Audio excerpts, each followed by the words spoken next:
વૈશાલી, એ છે ઇન્ટરગ્લોબ એવિએશન અને max health, જેને નિફ્ટી 50માં સપ્ટેમ્બર 30થી એક ઇન્ક્લુઝન મળશે. કઈ રીતના તમે જુઓ છો અહીંયા ખરીદીની opportunity? I think Interglobe, irrespective, actually one of the frontline stocks and are doing very well. So I think ત્યાંના already ચાલી ચૂક્યો છે, તો મારા હિસાબેથી નવી બાય તો નથી આવતી. મે બી 5,800 અગર આવે તો ત્યાં આગળ it makes a attractive buying opportunity.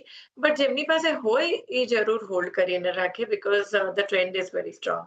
ને મેક્સ હેલ્થની વાત કરીએ તો Max Health already in a good trend અને અત્યારના એક સપોર્ટ લેવલ્સ ઉપર છે. સો આઈ થિંક અત્યારના ઓલરેડી મોમેન્ટમ બી પિકઅપ થઈ ચૂક્યું છે. સો આ મેક્સ હેલ્થમાં એક જરૂર એક બાઇંગ ઓપોર્ચ્યુનિટી બને છે, બટ લાંબા સમય માટે મારા ખ્યાલથી રાખવું તો વધારે સારું રહેશે. તો મેક્સ હેલ્થ અત્યારથી તમે ખરીદી કરી શકો છો આ લેવલ્સથી. આ પણ લાંબા સમય માટે જો લાંબુ તમારું પીરિયડ હોય, હોરાઇઝન હોય, તો અહીંયા ખરીદી કરી શકો છો.